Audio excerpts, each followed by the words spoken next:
कि कुछ बच्चे जो पढ़ नहीं पा रहे हैं तो उनके साथ हम क्या कर सकते हैं। तो बच्चे वीक हो जाते हैं या लैग कर देते हैं।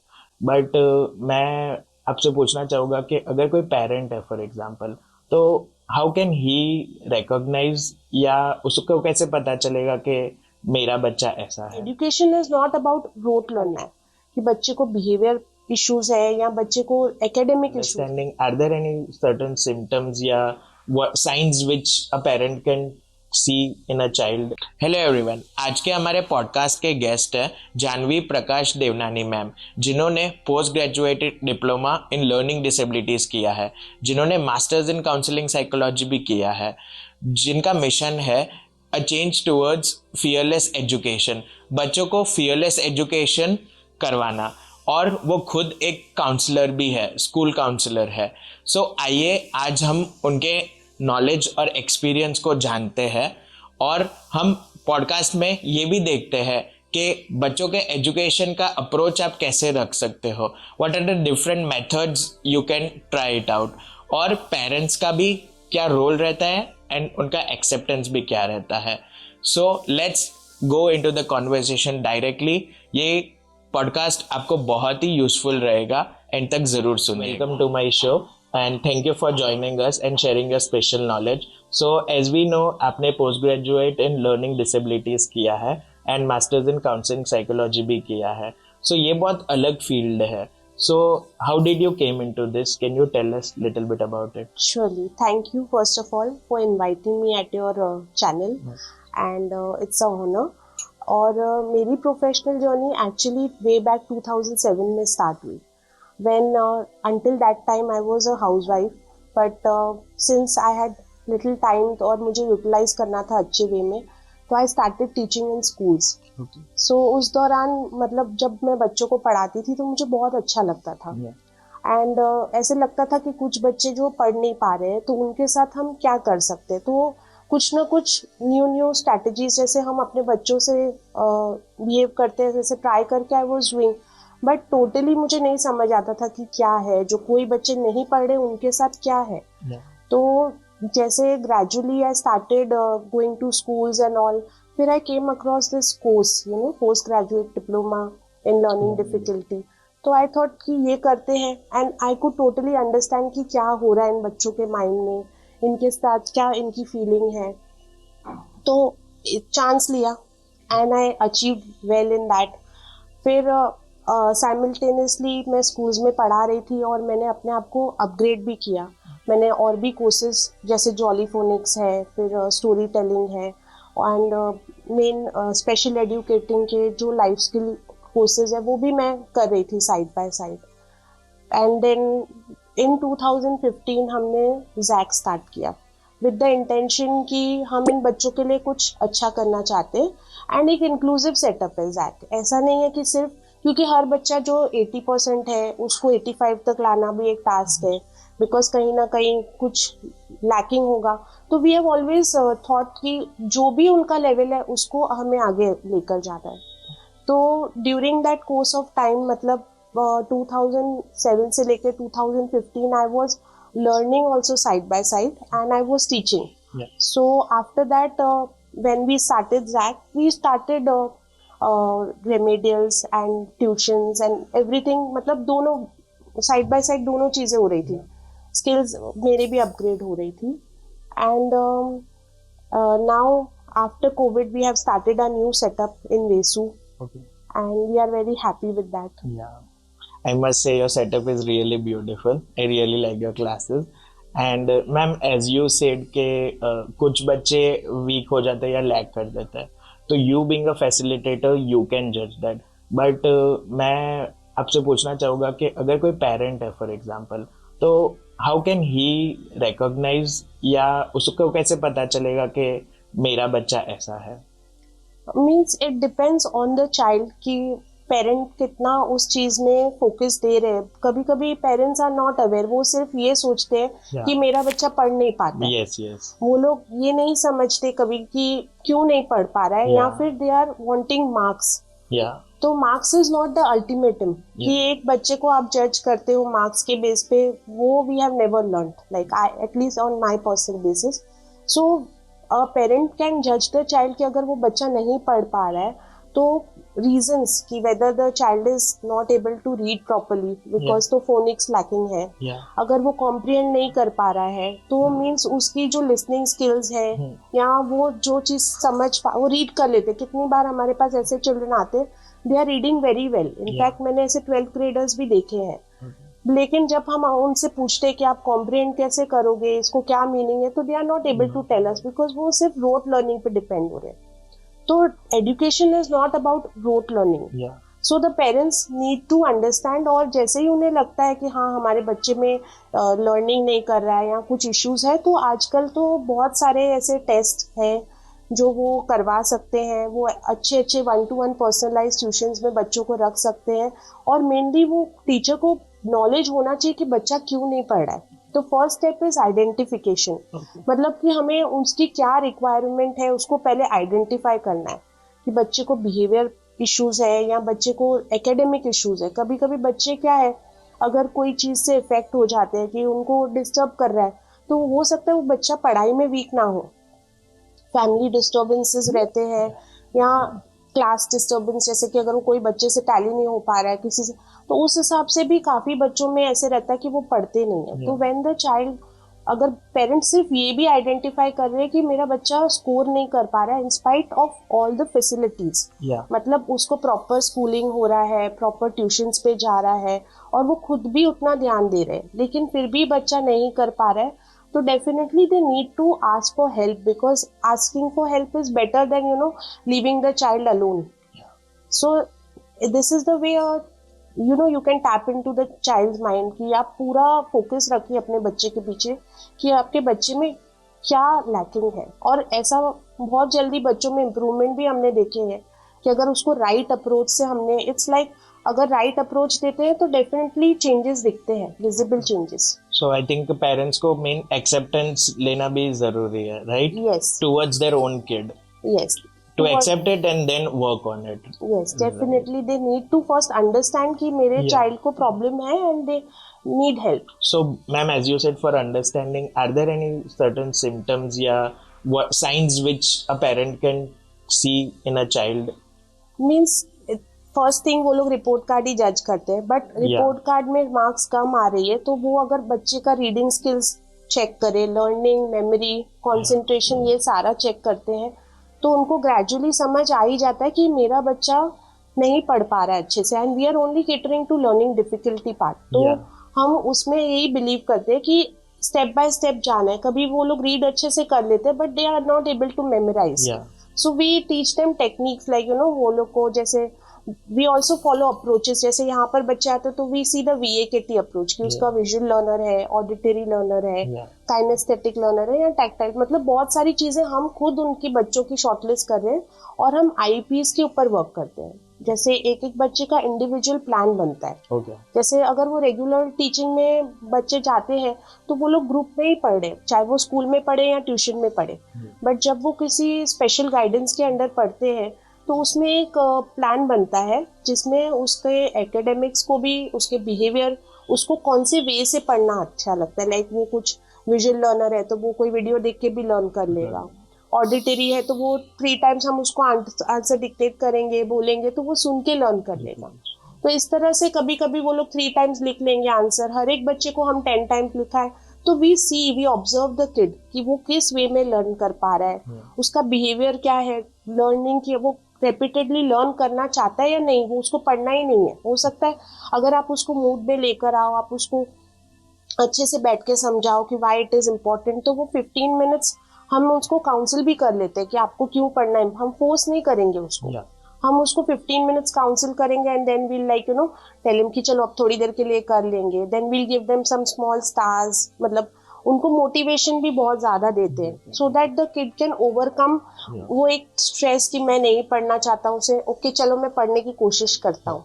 तो हम छोटे छोटे ऑब्जेक्टिव्स, MCQs, उसके बेस से उसको जो स्कोर्स आते हैं ना, तो बच्चा अच्छे से उस पे मतलब उसका कॉन्फिडेंस बिल्ड करते हैं initially and then gradually step by step जैसे उसे फील होता है फिर short answers. And we don't directly jump to long essays writings but एक gradual step, spellings, phonics, keeping everything in mind, उसका बिहेवियर, उसके इमोशनल एरियाज को भी हम टच करते हैं, Yeah. सोशल स्किल्स कैसी है, वो दूसरों बच्चों से कैसे बिहेव कर रहा है। बिकॉज अगर उसमें वो क्लास में अगर वो 2 बच्चे साथ में बैठे और उसको किसी ने टच भी कर लिया and they are getting irritated, तो फिर उसकी वजह से भी कभी वो लोग नहीं पढ़ते। Of course lot of things are there, but as you said ना कि Yeah. अंडरस्टैंडिंग ये सारी चीजों की and acceptance towards the child is more important. और अगर हमको लग रहा है हमारा बच्चा ऐसा है, तो एज यू राइटली मेंशन कि ये we can go through many test, right?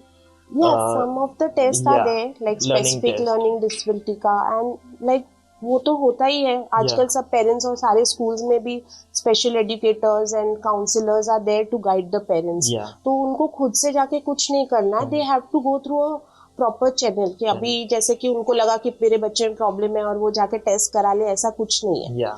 And even we don't focus कि वो बच्चा आया ही है तो that child should go for testing. Yeah. We focus mainly कि first will take a trial. Yeah. If we feel the trial, without trial also we cannot judge the child. तो we check कि how the child's memory skills are, adaptability, वो कैसे अपने आप को learning environment में focus करता है। तो वो सारी छोटी छोटी चीजें we take in trial and then finally we feel कि हाँ अगर हम start करते हैं, after some time we feel we'll go for the test। नहीं तो from whatever level we feel कि उसका subject wise level कैसा है, जैसे maths में वो कैसा है, इंग्लिश में कैसा है, हिंदी में कैसा है, हम एक बार ट्रायल के थ्रू देख लेते हैं and then we teach the child, so it becomes very easy. सो ये कोई कंपल्शन नहीं है कि आप कोई टेस्टिंग पहले करवाओ। आप पहले एक टीचर को उसको चांस दो जो वो कर सकता है, और अगर आपको किसी ने बोला है स्कूल में या कहीं से, then only you go for that. But of course अगर आपको कहीं लगता है कि हाँ मेरा बच्चा नहीं कर पा रहा है, तो डोंट कीप इट कि बच्चा नहीं कर रहा है। और काफी बच्चों को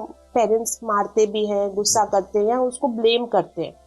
जैसे आपने तारे जमीन के में भी देखा होगा, उस बच्चे को ब्लेम कर रहा था। तो पेरेंट ब्लेम करने से कुछ नहीं हुआ। जब उसको एक आमिर खान जैसा कैरेक्टर उसकी लाइफ में आया जो उसको समझ पाया, तो और उसने उसके लिए एक प्लान बनाया जिसमें हमने देखा एंड में कि उसने उसको अच्छे से नर्चर किया, उसके लिए कंपटीशन रखा and then the child felt so achieve, तो he was showing result. So this is a reality, this is not something कि उसको इग्नोर कर सकते हैं हम। That was a very wonderful movie. And जैसे आपने कहा अपने मूवी में देखा था, पेरेंट्स को पता ही नहीं था कि that child is suffering from dyslexia. So in this case, I think parents should be also open to it, right? Acceptance. So ma'am, एक एजुकेटर में और स्पेशल एजुकेटर में क्या डिफरेंस होता है? सबसे पहले हम इसका एक कॉमन पॉइंट ले लेते हैं कि they both are teaching. So positive दोनों, मतलब आप सोचे तो टीचिंग एक बहुत बड़ा कंट्रीब्यूशन है टुवर्ड्स एनी प्रोफेशन, क्योंकि हर प्रोफेशन बनाने के लिए टीचिंग तो चाहिए। तो एजुकेटर इज अ पर्सन जो ज्यादातर क्लासरूम में हमने टीचर्स को देखा है जो ग्रुप ऑफ स्टूडेंट्स को पढ़ाते हैं एंड सिमिलर, मतलब हिस्ट्री पढ़ा रहे तो हिस्ट्री पढ़ाएंगे, तो they go to that is educator. But when it comes to special education, it's a little different, because वहाँ पे 1-to-1 अप्रोच ज्यादा रहती है। जैसे मैंने आपको बताया कि हर बच्चे का इंडिविजुअल प्लान बनता है, जिसको आईईपी बोलते हैं, इंडिविजुअल एजुकेशनल प्लान। तो वो जो स्पेशल एजुकेटर होती है वो पूरा बच्चे को स्टडी करती है और उसको उसके हिसाब से पर्सनलाइज प्लान बना कर देती है और किस लेवल से स्टार्ट करना है वो उसको मतलब काउंसिल करके या उसको समझा के कि हम यहाँ से स्टार्ट करते हैं। देन एवरीथिंग इज नोटेड कि कितना फॉलो अप सेशन में कि कितना बच्चे समझ पाए, क्या समझ पाए, तो वो स्पेशलाइज होता है। लाइक कोई भी चीज आप कस्टमाइज जैसे करते हैं वैसा plan, it's personalised 1-to-1 more ऑफली। So ma'am, as we talked, you are doing this wonderful job of teaching so much kids. So what accomplishments fills you? आपको खुशी होती है कि I'm doing this. So आपका क्या बेस्ट अचीवमेंट है? सबसे पहले तो मुझे ऐसा ही लगता है कि this is a blessed profession, कि ये करना ही अपने आप में फुलफिलिंग है। When I go back home तो I have every day in the night कि अच्छा ये बच्चे ने आज ये किया, कल मुझे ये कराना है। तो ऐसे छोटी छोटी चीजें हमारे माइंड में चलती रहती है कॉन्स्टेंटली कि अगर वो नहीं कर रहा है तो दैट मतलब अगर आप थ्रू आउट देखें तो ऐसे काफी बच्चे रहे हैं जो सक्सेसफुली हमने जैसे उनको आइडेंटिफाई किया था 2016 के अराउंड। वो तब स्कूल में मतलब दे वर नॉट स्कोरिंग वेल, तो उनको हमने जैक पे मतलब पढ़ाया ओपन स्कूलिंग मॉर्निंग में, एंड उनमें से 3-4 kids have started going to school, regular school. So वो जो back to school concept है उसमें families का भी बहुत support रहा because they gave us that enough time and they could understand कि हम क्या कर रहे हैं. Like they would be like कि स्लो जा रहा है ना मैम चलेगा, वी आर हैप्पी, बट हमारा बच्चा पहले से बेटर है कर रहा है. तो वो जो उनका था ना कि they didn't want that fast track, तो हमें भी वो slow and steady wins the race कहीं ना कहीं उनके साथ, तो हमने भी अचीव किया कि when we send 3 kids back to school. सो वो एक अचीवमेंट रहा. Then Covid was of course a challenge and downfall, but in spite of that God blessed us with a new setup in Vesu. तो we are very happy. पहले हमारा Parle point पे था तो हमारा expansion भी हुआ during this time. हमने new setup खोला. So this is, it started last year in 2022 we started here. And day by day God is blessing us. Wonderful. So ma'am, you are a teacher. So आपके हिसाब से what are the 3 best qualities one should have?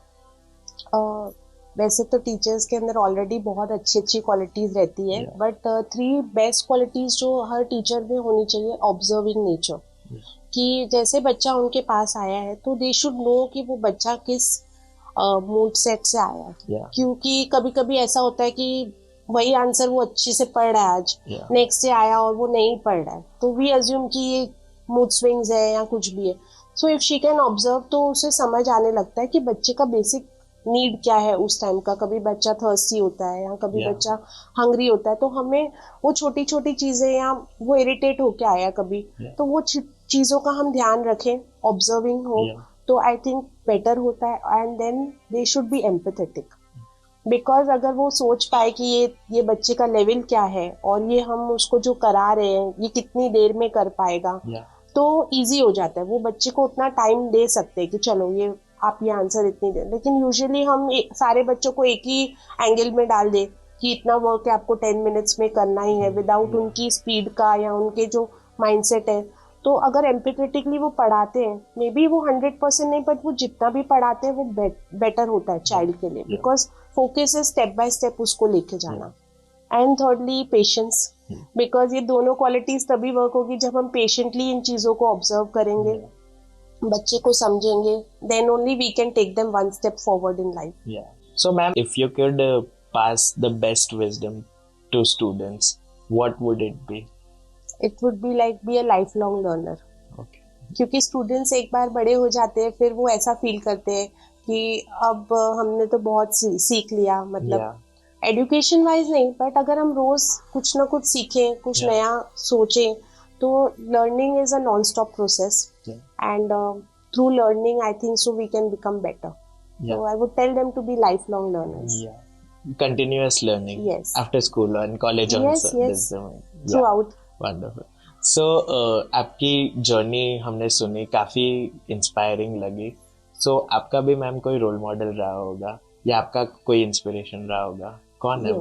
Inspiration day to day life में तो बहुत लोग आते हैं, जैसे हमें इंस्पायर करते हैं, हमें लगता है कि इन्होंने भी कुछ अचीव किया है, because every successful person has like you know iceberg, जैसे ऊपर जो दिखता है उसके नीचे बहुत कुछ होता है.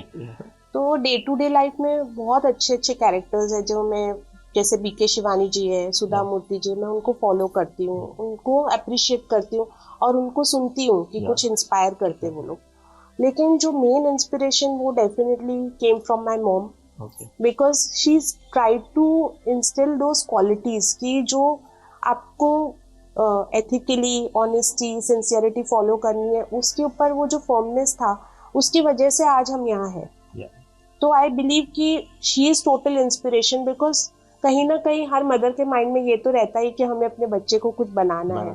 तो the way she brought us up, मतलब me and my brother, तो I feel कि she was an inspiration for me. That's very sweet of her also कि ये हुआ.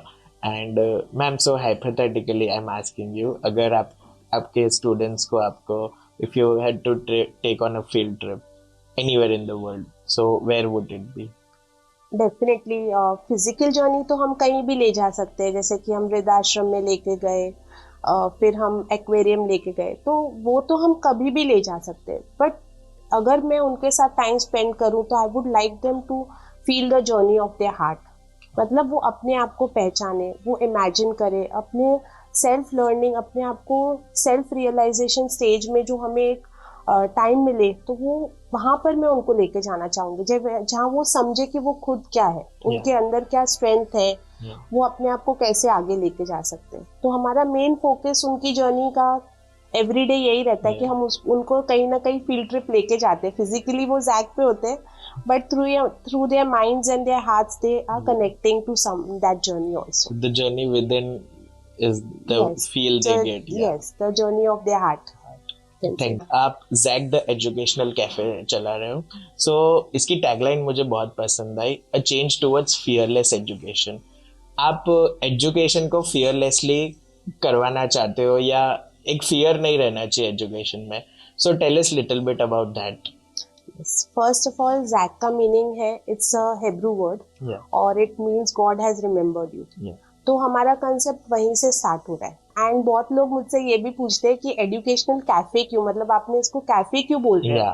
तो आई बिलीव कैफे एक ऐसी प्लेस होती है जहाँ हम जाके थोड़े रिलैक्स हो जाते हैं, चिल करते हैं एंड वी फील लाइट। तो हम एजुकेशन को एक लाइट मोड पे लाना चाहते हैं, क्योंकि हमने अभी बहुत ऐसे केसेस देखे हैं कि जहाँ पे बच्चे पढ़ नहीं पाते हैं तो वो सुसाइड करते हैं, या फिर वो लोग एग्रेसिव होते हैं, उनको पढ़ाई से मेन फियर रहता है। बच्चे बुरे नहीं होते, लेकिन उनके सर्कमस्टेंसेस पढ़ाई को लेके इतने डिफिकल्ट हो जाते हैं कि वो कहीं ना कहीं पढ़ाई को करना ही नहीं चाहते। उनको हेट्रेड भी होता है बहुत बच्चे कि हमको पढ़ाओ मत, बाकी कुछ करना है तो कर लो। और वो जरूरी नहीं है कि उनमें लर्निंग डिफिकल्टी हो, मतलब यूजुअली ये टैगलाइन होती है कि लर्निंग डिफिकल्टी और बच्चे पढ़ नहीं रहे तो कनेक्टेड, बट ऐसा कुछ नहीं होता है। कहीं कहीं वो फियर होता है उनके माइंड में स्टडी को रिलेटेड, जो वो एक्सेप्ट नहीं कर बता नहीं पाते, एक्सप्रेस नहीं कर पाते।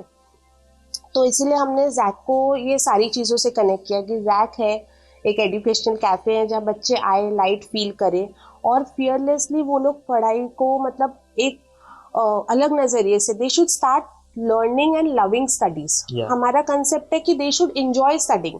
वो कितना पढ़ रहे वो मैटर नहीं करता है इनिशियली, लेकिन वो आकर पढ़ते हैं ना, उससे हमें जो खुशी मिलती है कि ये बच्चा, मतलब बहुत पेरेंट आएंगे और 10-15 डेज के बाद ही वो लोग बोलेंगे कि हाँ मैम अभी बच्चा पढ़ने लगा है, तो दैट मेक्स अस फील कि नहीं अचीवमेंट, एक फर्स्ट स्टेप तो चालू हो गया, because they have come out the 8 years 10 years of their journey of studying also.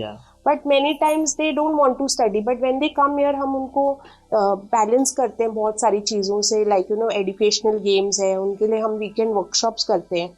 जो हमारे किड्स एजुकेशन के लिए आते हैं उनके हमने इतनी एक्टिविटीज रखी है ना कि उसके through they start learning and fearless learning, मतलब it is a change towards them कि they should change. That's why ऐसे आप किसी को रट्टा मार के तो पढ़ा ही सकते हो, वो शायद कभी पॉसिबल होता है, बट जब बच्चा खुद पढ़ना चाहता है तो that is a approach we need. So it is, I believe, a change towards fearless education where the child should love studying. बहुत ही अच्छा थॉट है रियली। सो या सो जैसे आपने एजुकेशन की बात की, we all know that COVID just hit us. So COVID में आई थिंक एजुकेशन की थोड़ी डेफिनेशन इधर उधर हो गई and technology really played a major role in it. So you being a teacher, I would like to know कि technology teaching को difficult बनाती है या इजी कर देती है? What do you feel on it? Technology is, अभी the whole world is moving towards technology, तो उससे तो हम एस्केप नहीं कर सकते, बट जैसे हर चीज के प्रोज एंड कॉन्स तो रहते ही है, तो we have to see it is the two sides of the same coin. So it should be balance. बच्चे अगर टेक्नोलॉजी यूज करके पढ़ाई कर भी रहे हैं तो वी हैव टू सी कि they are able to balance it और नो। ये नहीं कि नॉन स्टॉप वो टेक्नोलॉजी पे ही पढ़ाई करते हैं एंड कुछ भी आप बोल लीजिए, लेकिन ह्यूमन टच जो उनको मिलता है, इट टचेस देयर माइंड्स। और टेक्नोलॉजी क्या है, वो लोग कहीं कहीं मतलब एप्स में होते हैं नॉन स्टॉप, वो लोग फिर मतलब इतना ज्यादा वो लोग टेक्नोलॉजी को एक्सेप्ट करने लगे ना कि फिर छुड़ाना मुश्किल हो गया कि अभी हम टेक्नोलॉजी से पढ़ रहे हैं। बट आई थिंक बैलेंस करें, अगर पेरेंट्स भी समझ पाए तो both are having the good cause and the bad cause. Like technology होना भी जरूरी है उनके लाइफ में, आज के टाइम पे ऐसे नहीं बोल सकते कि नहीं होना चाहिए, लेकिन बैलेंस वे में, that is what I believe. Wonderful. And so ma'am, जैसे आपने अभी हमको बताया, you were a housewife and then you started this journey, yeah?